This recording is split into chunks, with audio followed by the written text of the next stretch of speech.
it probably doesn't exist. I think I might have just started recording. So all of that I talked about. Chasing the white elephant means something so rare that it may not even exist. Mining the miners, finding ways to get rich off of the needs of the men that are going west to California looking for gold, because most of them aren't going to get anything. Worksheet or study guide, due Wednesday. Test is Wednesday. We'll do a review before the test, and then we'll move on to chapter 14. So I got to back up just a little bit. As soon as this pops up, computer's a little glitchy today. It's kind of crabby like Blythe. For those of you listening to this later, Blythe is in a mood today, easily triggered.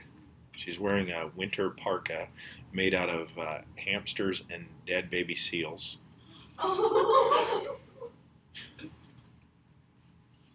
All right, before we get started with this, let's see here. Since Mad Dog was making fun of me earlier, Maddie was also picking on me. It's been a rough day to be Mr. Bellamy. I feel like I'm being bullied a lot. We're going to use Maddie as our dummy here. And John, feeling smart today, just say yes. Yes, good. Okay.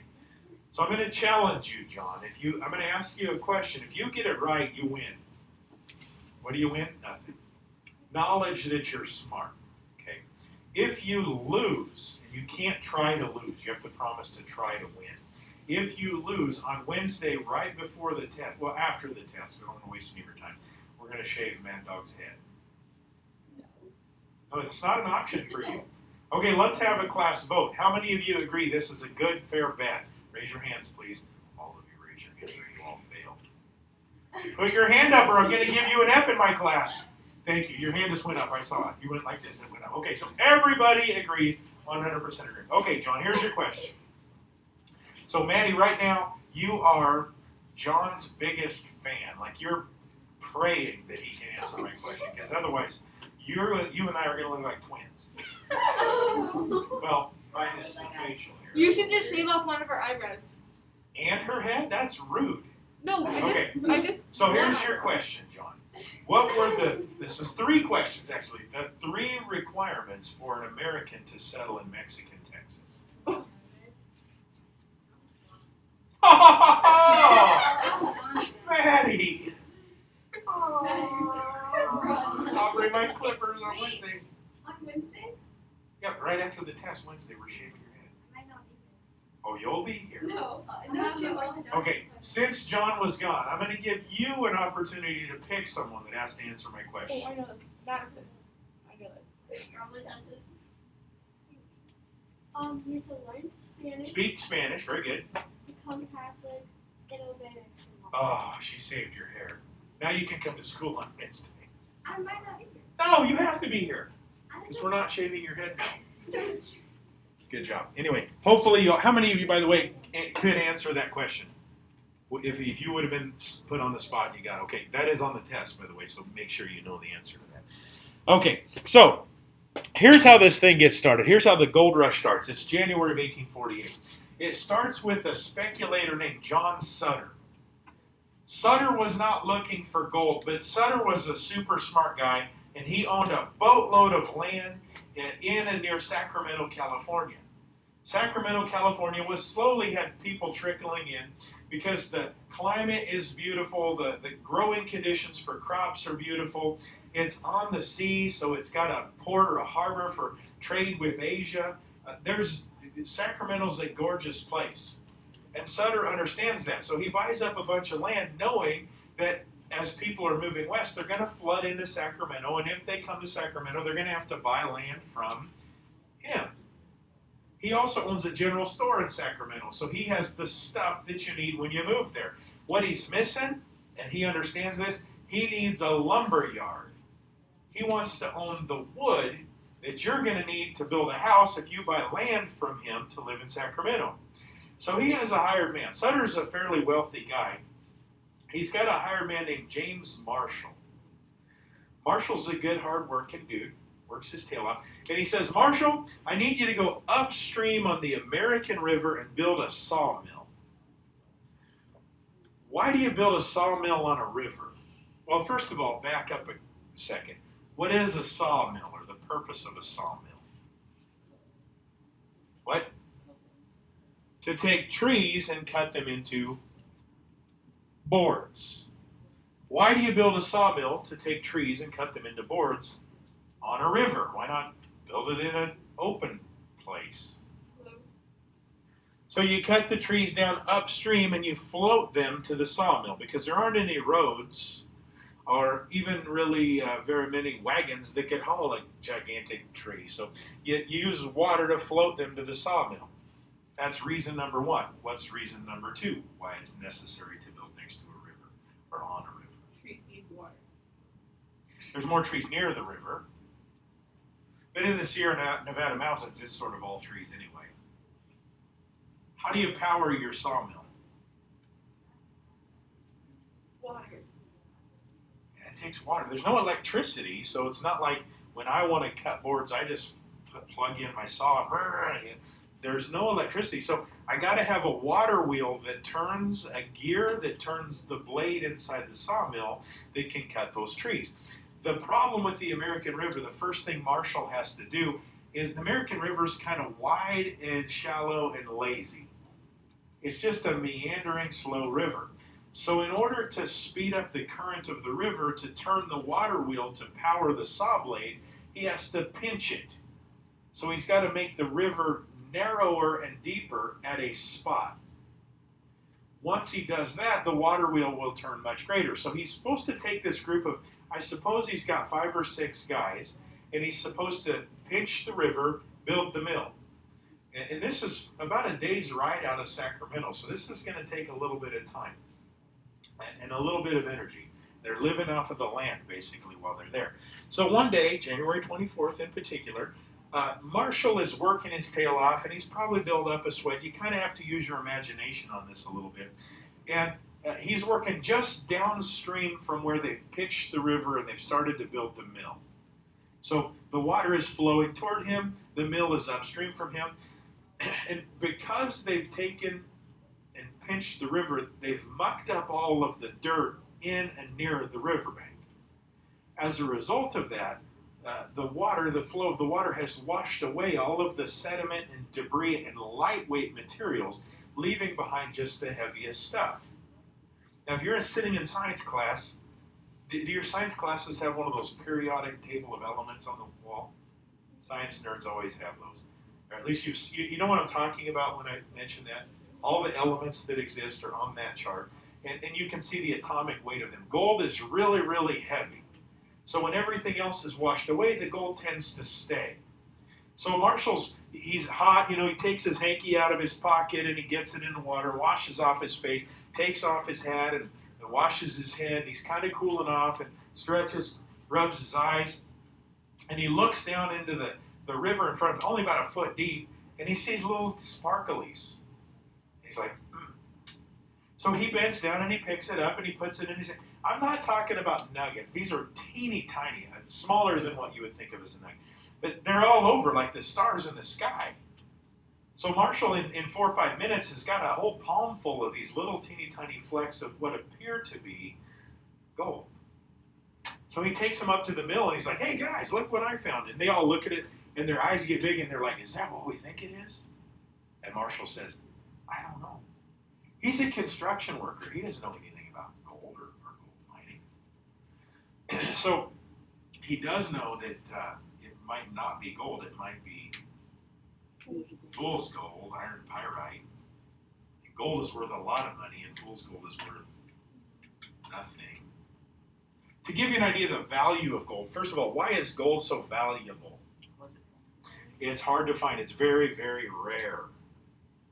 And it's hard to find and rare. Those two things together make it super valuable. In fact, how rare is gold? I want you to think about this. This sounds like a lot, but it's really not. All of the gold that's ever been mined in the history of mankind, those of you that are poking on your computers, let's take a break from that and pay attention, please. I know some of you are trying to get your study guides done, but let's just wait for a few minutes. All of the gold that's ever been mined would fill 3 swimming pools. Not the gold from California, but all of the Earth's gold in all of human history would only fill 3 swimming pools. So there isn't very much of it. And think about how much of it we use. So when we think about gold, in 1849 when gold is discovered, or 1848 when gold was discovered, an ounce of gold was worth about 28 bucks. Now to put that into perspective, an ounce is how we measure gold. There are 16 ounces in a pound. An ounce of gold is only about the size, it's slightly larger than a quarter. So it doesn't take very much gold to make an ounce. And it's worth $28. At a time when most people that worked in a factory made about $1 a day. So if you can find an ounce of gold, that's like a month's worth of work. That's pretty awesome. If you can find lots of ounces of gold, you can get rich really quick. Today, an ounce of gold, at least on Friday morning, Friday, which would have been like January 30th, an ounce of gold was worth 1,851 bucks. Okay? It's valuable because it's rare and it's hard to get and it's useful. Think about the number of people, probably mom and dad, that have a gold ring. Most of them, if they're married, have a gold ring. Maybe multiples. Maybe mom likes jewelry and has like a whole boatload of gold rings. Some of you, maybe dad doesn't wear a gold wedding ring. Maybe he wears like a silicone or a rubber gold wedding ring. He probably still has one, but it's in a box in his dresser drawer. The reason why a lot of times men will wear a rubber or silicone ring is because if they work like construction or work with their hands, if this ring gets caught on a piece of equipment, it's going to rip my finger off. If I'm wearing a silicone ring and it gets caught on a piece of equipment, it just rips the ring off. And then you get a new $3 ring. So I can wear my gold one for 2 reasons. One, because I probably can't get it off. My finger's really fat around it. I tried last block and I couldn't get it. I must have ate something salty for breakfast and I didn't get it off. So it came off on Friday, but I must be fatter today than I was Friday. So when you look at that, and also almost every electronic device, so my MacBook, your Chromebook, my iPhone, has gold in it. So one of the properties besides heaviness that gold has is it's very malleable. What that means is you can smash a piece of gold into a very, very, very fine wire and it won't break very easily. So it's smushy, but it doesn't tear apart, which means we can make wires in electronic devices to keep electronic devices really, really small, and it conducts electricity well. We could use copper, but if we smash copper down to that fine of a wire, it gets really brittle and it breaks apart. So inside your cell phone, inside all electronic devices, there are traces of gold, but it doesn't take very much. However, we're using it up faster than we're mining it, which is forcing the price to go up. Now, when you look at gold jewelry, because some of you, maybe some of the girls have some gold jewelry, if it's real gold inside it, and I could show you if I could get my ring off, but my fat fingers won't allow it, there will be a number, and it tells you the purity of your gold. Pure gold is 24 karat. It'll say 24K. If I take my ring off on the inside, I believe last Friday we decided I couldn't see it with my old eyes, but it said 14 karat. And there's a simple reason why. Because gold is so malleable, it's heavy and soft. If my wedding ring were 24 karat gold and I took it off and I pinched it between my fingers, I could smush it. So the reason why most of our gold jewelry is 14 or 18 karat or maybe 20 karat gold is because they add other elements to it to make it tough. My wife's wedding ring is either 18 or 20. So why do they make men's rings less pure? Men do more stupid stuff, maybe, I'm assuming. Mine even is not quite perfectly round. If I take it off and hold it up, it's kind of oval. So I've probably smacked someone in the head or something and smashed it a little bit. But, so that's how you can tell the purity of it. Still expensive, but you can tell. If you have some jewelry, check that out. It might even be 10 karat, which means it's really strong and it's only partially gold. So Marshall has this little handful of nuggies, and he knows only one test because, again, they're construction workers. If it's gold, it will smash if you hit it with a hammer. If it's iron pyrite, fool's gold, it doesn't smash. So they smash it, and it's like, oh my gosh. So Marshall says to his men, again, 5 or 6 men helping him build the mill, he leaves Gremlin in charge, and he says, You stay here, make sure the men keep working.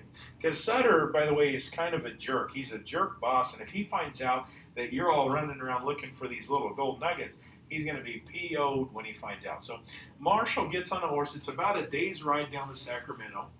Gets to Sacramento, goes to Sutter's office, bam, bam, bam, knocks on the office door. Sutter opens the door, and he's like, bleep, bleep, bleep, bleep, bleep, bleep, bleep. A whole bunch of naughty words. What are you doing here? You're supposed to be working on the mill. Why are you here? You're wasting my time. You bleepity bleep. And he slams the door in his face. He has a meeting. So Marshall sits in his waiting room for like 2 hours. And finally Sutter opens the door and the guy leaves his meeting. And he's like, you jerk, you're wasting my time. You're costing me. I'm not paying you for this. And Marshall says, sir, I think I have something you might want to see. And he takes out of his pocket a small leather pouch, and he dumps the contents into his palm, and Sutter's eyes get really big really fast. Sutter's not a poor man, but one thing we know about wealthy people is rich people want to get richer.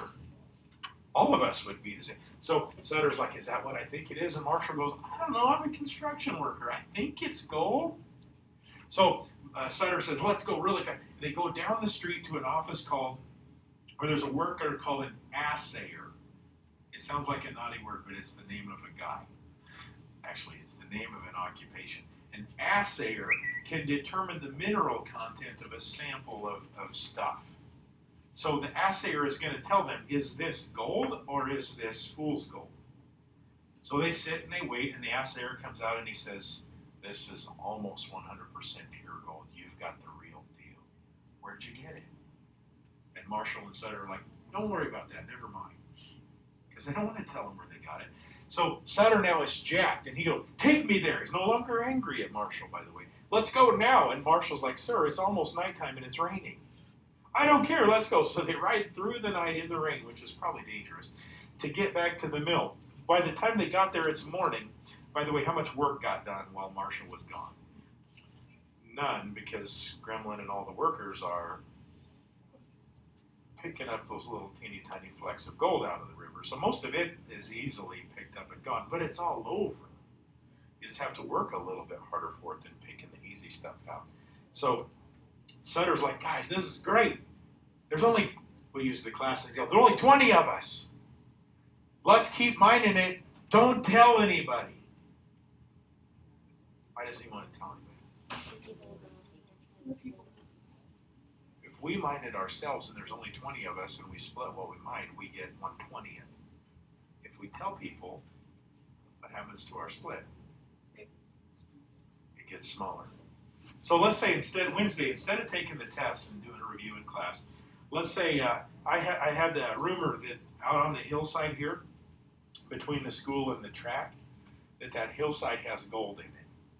So bring a shovel on Wednesday. Don't tell anyone we're doing this. It's just because you guys are my favorite class, except for those 2 of you that said you like to sleep in my class. I hate you. So let's go out on Wednesday. I'll send you guys can go to math class. We'll take the good kids. And let's dig and see if we can find that gold. Okay, so let's say somebody just left. No, she had to go get her COVID test. Oh yeah, I think I did that.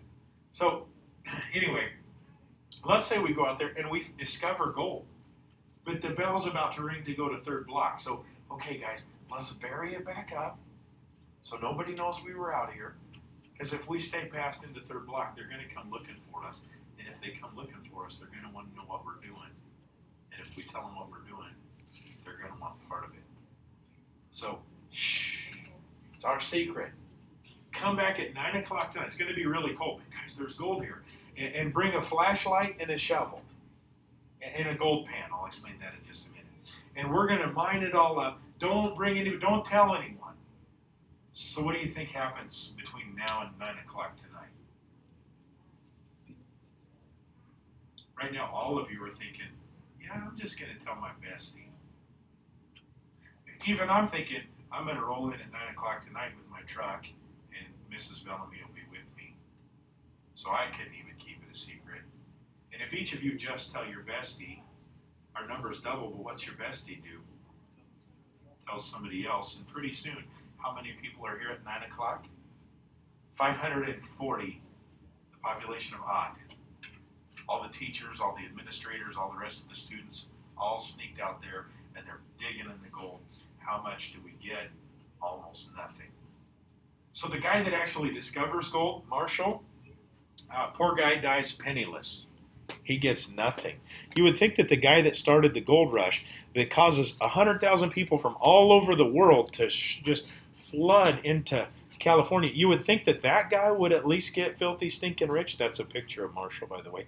Yeah, he gets nothing. Sutter did better, not because of the gold, but because he owned the stuff that the gold miners were going to need, like land and lumber and picks and shovels and gold pans and stuff like that. So Sutter didn't get harmed, but he didn't get rich as a result of the gold. I always think that's kind of ironic and kind of sad. So you and I went out and discovered the gold in the hillside. I said, let's meet at 9 o'clock, but none of you could keep your trap shut, including me. So now we have to share, and it's limited. It's not like there's tons of it. Now we have to share that little quantity of gold that would have made each of us semi-rich with everyone, which means we get almost nothing. So when I say keep it a secret, that means keep it a secret. But people come from all over the world, 100,000 people in a year. The population goes from 1,000 to 100,000 in a year. That would be like the population of Blair going from 8,000 to 800,000 by 2022. Could we handle that kind of growth? Now, I'm talking about a whole state. California is a big place, but that's a lot of growth in a very short amount of time. It'd be really difficult for us to handle that.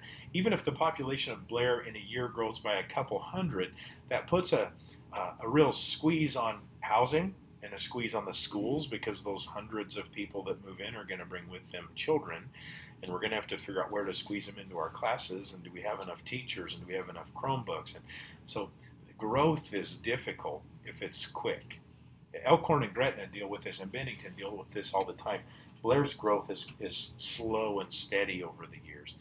We haven't had the population explosion that Gretna and Bennington have had. You know, they got to build a new school every 3 or 4 years because there are so many new students moving in. So it's kind of an interesting thing. This is a map of Sutter's Mill. You can see the American River right here. Here's where the mill was. Now, if you can read the map closely, probably better on your Chromebooks, it says Gold Region. So the entire Sierra Nevada, even over here in Nevada, Gold Region. This whole area, every one of those rivers and creeks and streams is, going to fill up with people because there's gold there. This is a rebuilding of Sutter's Mill. You can see the water wheel in here, which would somewhere at least turn a gear that would turn the saw blade, and here's where they had channelized or pinched the river down to almost nothing so the water would flow heavier. And then downstream here, this is where Sutter would have been standing when he finds the little nuggies in the ground.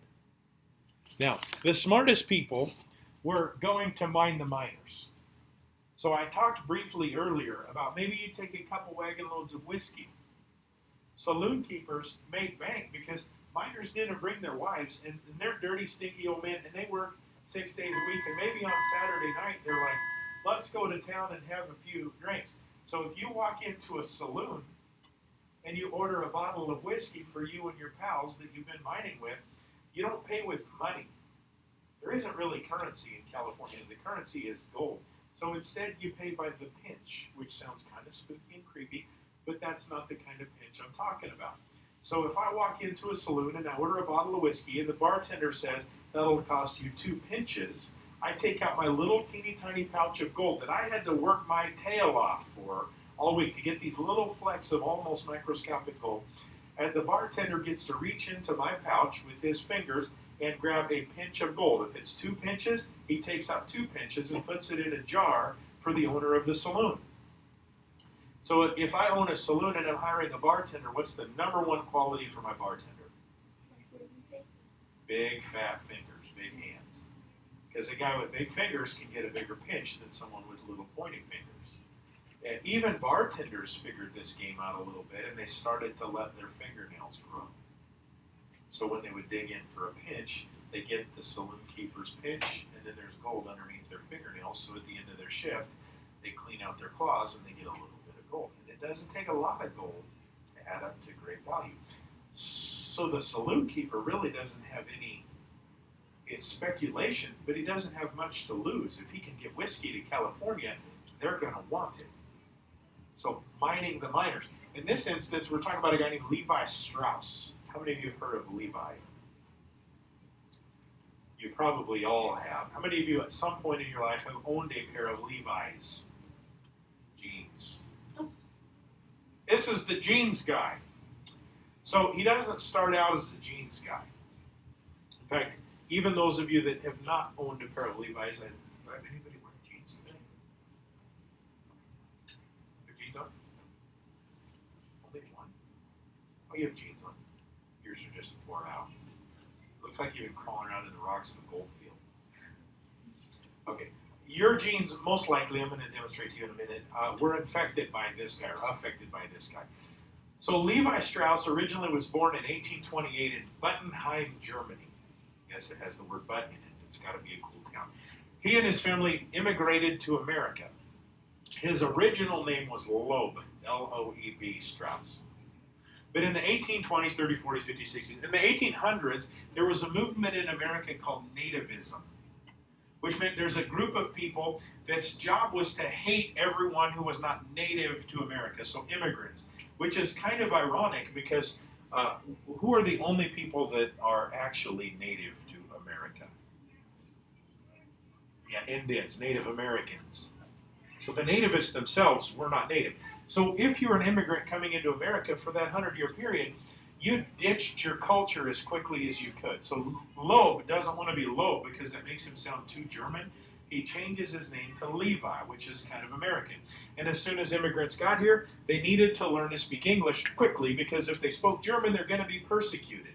So they ditched everything that they could, as much as they could, outside of their house at least. It's kind of the opposite today. There's no requirement if someone immigrates to the United States that they speak the language or eat the food or any of that kind of stuff. They can keep their culture. And I think that's a great thing about America. Most of us do. That I'll give you for instance. South Omaha today has a huge proportion of its population that is Mexican immigrants. So if you go to South Omaha, they're going to be heavily Hispanic. If you go to Omaha South High School, there's going to be, I'm guessing, 30 or 40% of the population that speaks English as a second language, maybe even more than that, which means most of the time they speak Spanish. It'd be way different going to school there. The thing that I love about it, I love Mexican food. Both Tex-Mex, which is our version of Mexican food, and the real stuff. So what you eat at Fernando's and El Velarda isn't really Mexican food, it's kind of Americanized Mexican food. If you go to South Omaha and stop at a Mexican restaurant, though, you're going to be eating the same that they would be eating as if we were in Mexico. So it's almost like a mini vacation. For a while, South Omaha was full of Italians, so if you wanted real Italian, you go there. Today there is also a large portion of Sudanese, so if you want to eat real African food, South Omaha. So it's sort of a cultural mix match of different things, but they can bring it with them. And I think that's pretty cool that we get to share in it.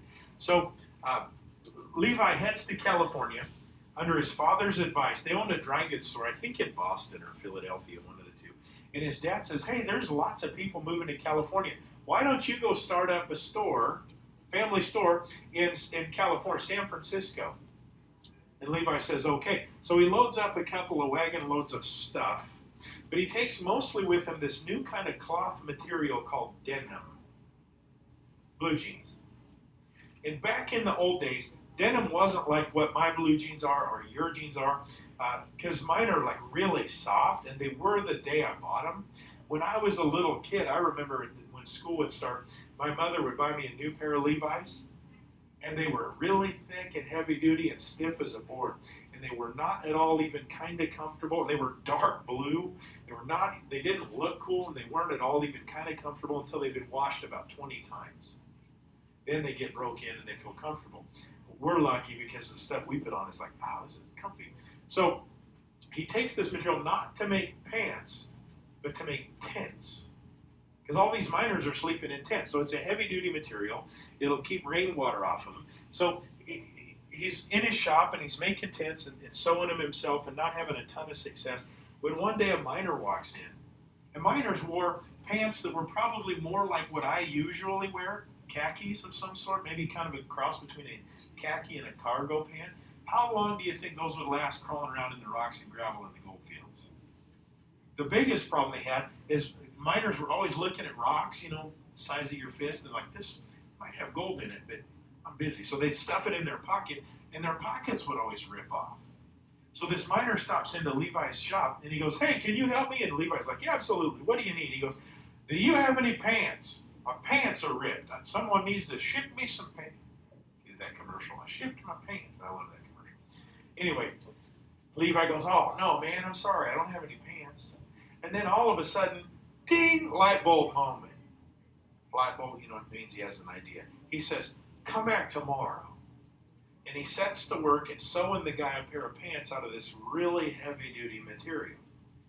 And he thinks the biggest problem is the pockets tearing out. So what Levi does that's unique to any pants anywhere in the world at that time is he puts a little metal rivet at the top and at the front of each pocket.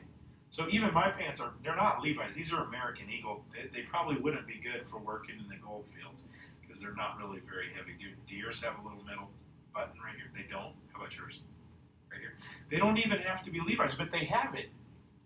Is it necessary?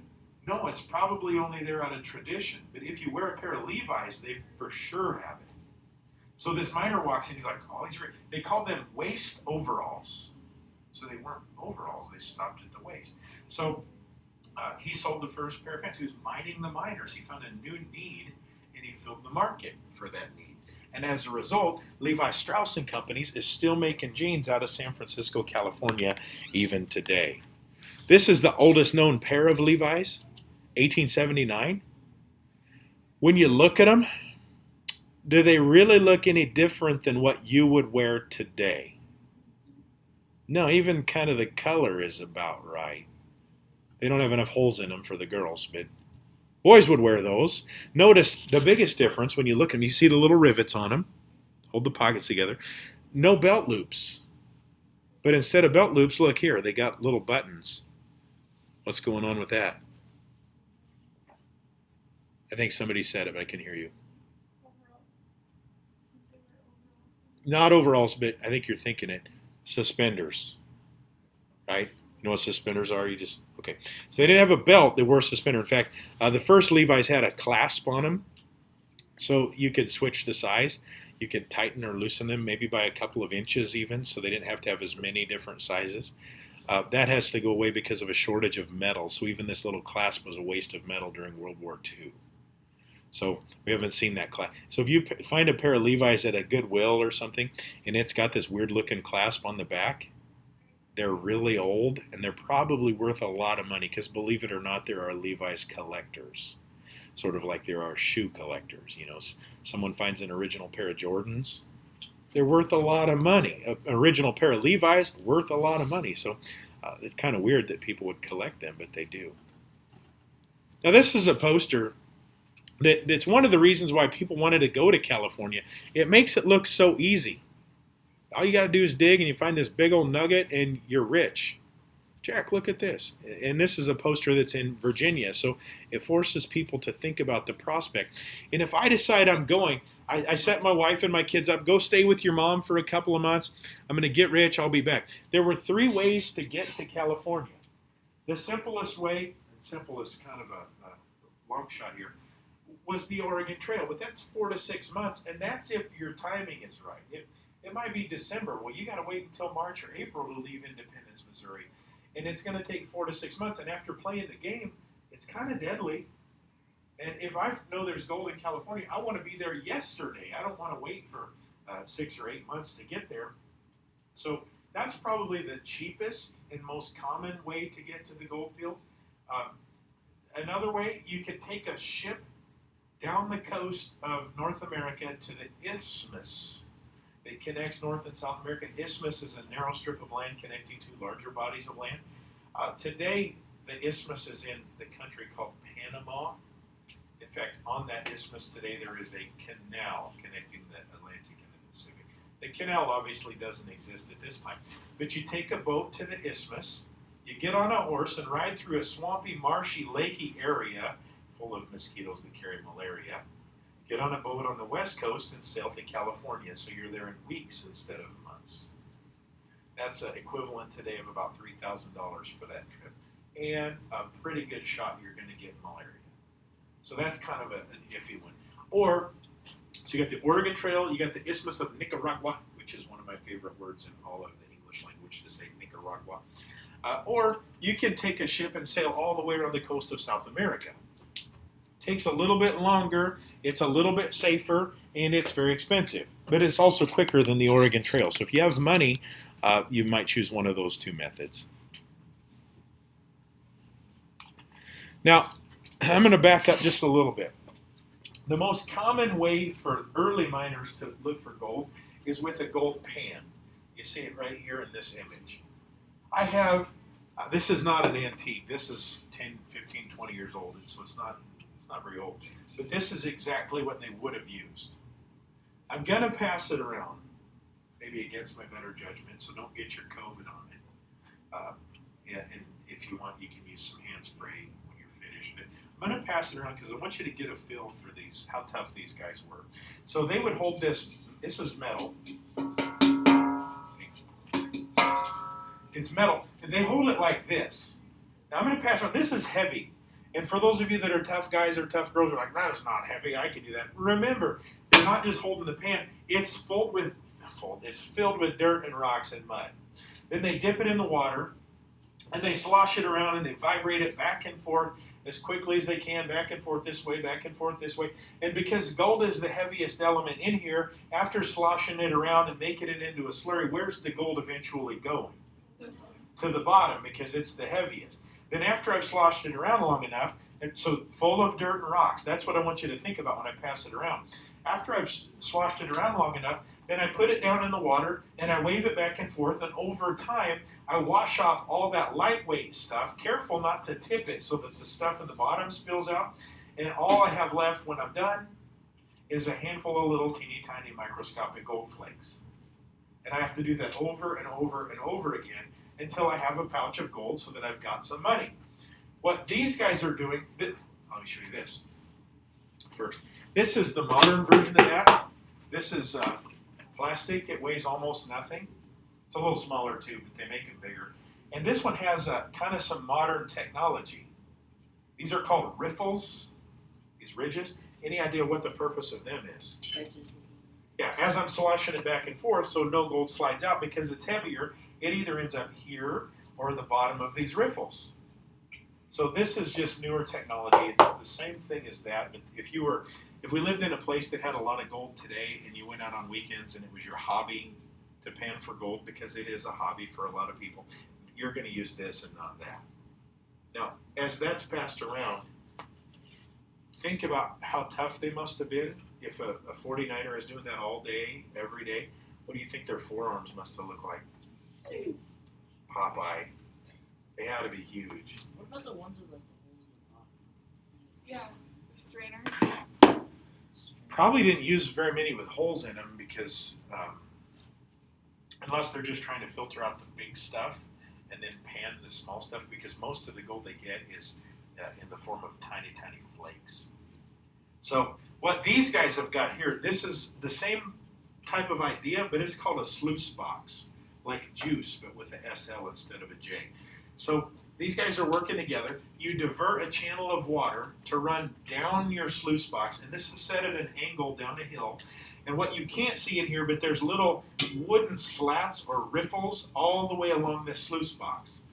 So all you got to do now is carry loads of dirt that may or may not contain ore, may or may not contain gold, dump it in the top of the sluice box, let the water wash off all the lightweight stuff, and then at the end of the day, what's left in each of these riffles? Gold.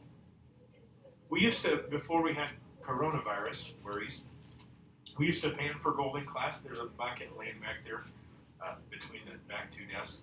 That's actually dirt that came out of a gold mine in South Dakota. So there could be gold in there. We've tried for years and never found any. But we do find some gemstones called garnets, but they're worthless because there's so many of them. But they're pretty. They're They're sort of a purplish red. Any January birthdays? Yeah, your birthstone's a garnet. So it's kind of cool, but because of the COVID, we can't do that. So this is much more efficient than a gold pan and probably a lot less hard on your forearms and your muscles in your hands. Where the gears look like aliens on the side. The what? They look like aliens. These guys over here? It's a good point you're pointing out. These are actually Chinese workers. Now, in California, all the way up through the 1800s, the Chinese were hated. Like they created laws to keep the Chinese from owning claims and searching for gold. So the fact that they're working alongside these three regular white guys is probably something weird going on. It wouldn't definitely be normal. A simple gold camp with snow, so that's probably not very comfy. A lot of the men, this is the unfortunate side effect of the gold claims. They were either so crowded that they didn't have enough space to get enough gold to make it rich, or most likely, because they didn't strike it rich, they lose everything. And instead of sending for their wives or going back home, they end up working for a large gold company, mining company, for $1 a day. And these large companies would use these gigantic, they look like pipes or hoses. Excuse me. They channelize water in streams down to an 8-inch hose, which creates pressure, and they literally pressure wash a side of a mountain. And as that dirt and rocks and all that comes crumbling off the side of the mountain, they run it through sluice boxes and they collect the gold. So much more efficient, devastating the environment. The best thing about this picture is this guy here has his little girl with him. So some families did make it, not very many. These guys brought their wife. Look how happy she looks to be there. In fact, she's got a picnic basket. So the nice thing for them is someone making them sandwiches while they're working on their sluice box here. Now you tell me that this picture here does not look like an old man version of Michael Amandus. Can you see that? It kind of looks like Mike Amandus today if he had a little bit of a wrinkly face. A picture of a miner, down on his hands and knees in the river, cold and wet all the time. And this I think is cool. I talked about how all the gold ever mined in the whole world would fill 3 swimming pools. In California, through the 1800s, they pulled $2 billion worth of gold out, which today would be $58.8 trillion. So not just a little gold, but a lot of gold. And unfortunately for most of the miners that went to the super wealthy, not very many of them got a share of that gold. So one thing we do know too is that California was a horrible place as far as civilization goes. It's dirty, it's stinky, it's dangerous. This is kind of a lesson for the girls to understand, and maybe it makes the boys feel a little bit better about their own situation. Genetically, girls, you need to understand this. Boys are slobs. We're not slobs on purpose. None of us just intend to be the pigs that we are. We're just naturally that way. It's the way that we were created. So when you're married someday, your sons and your husbands, they might be trying really hard, but they're just not going to be able to keep the standard that you're hoping for. Boys, are you with me on this? Do you understand what I'm saying? Tyler's like, I'm not a slob. I'm clean. Whatever, Tyler, you're a slob. All boys are slobs. I'll give you my example. When I was in 7th grade, my mother decided to go to college. College was almost 2 hours away, so she couldn't really drive 2 hours, go to school, and then drive 2 hours to get home and still be able to do homework. So she rented a bedroom from a little old lady. And she'd leave home on Sunday night, go to college, and then she'd come home after her last class on Friday. Well, that was when I was in 7th grade. My little brother would have been in 5th grade. So we were old enough to take care of ourselves. And my dad, of course, was around.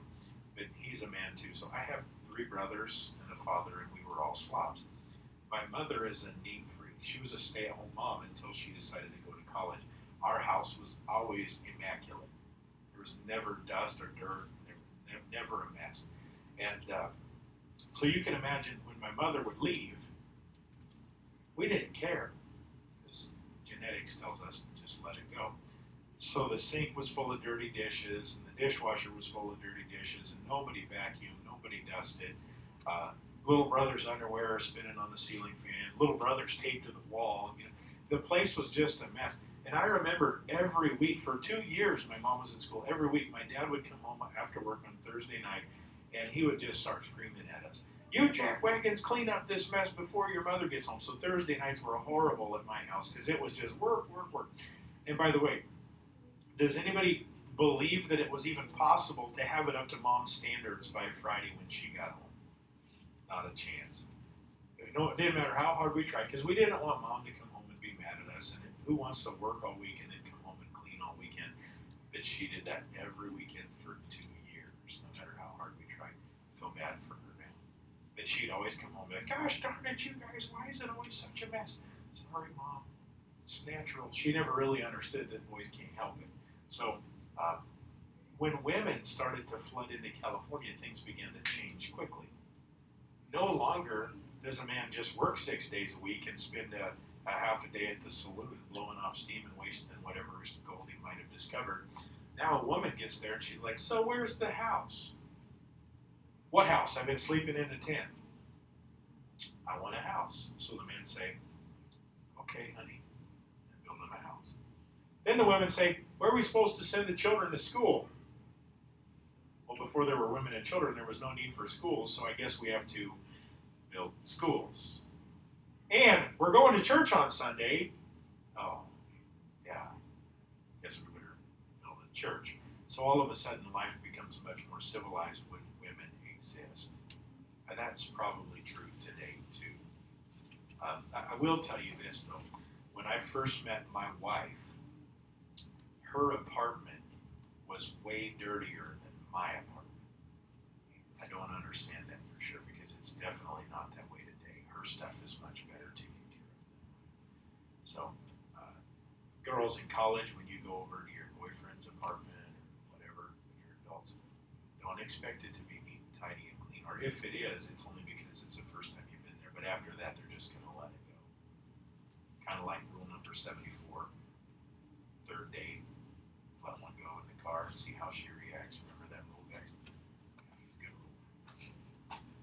If she hits you in the arm and laughs, then she's a keeper. If she's disgusted and pretends it didn't happen, don't ask for a fourth date. It's over. She's not worth it. So now, girls, you know how to respond too. So if you're ever on a date with Gavin, first of all, Gavin forgets about the third date. He's going to let it go on the first date. Might even do it while he's asking you out. He'd be like, oh, is that a squirrel? So, anyway, what I want you to do for the rest of the period, and you've got a few minutes here, I kind of went through this as quickly as I could so I'd have time to press stop on my recording. I want you to work on your study guide and be prepared. If your study guide is done and you feel confident with it, then you can work on IXL or English or math or whatever it is you need to work on.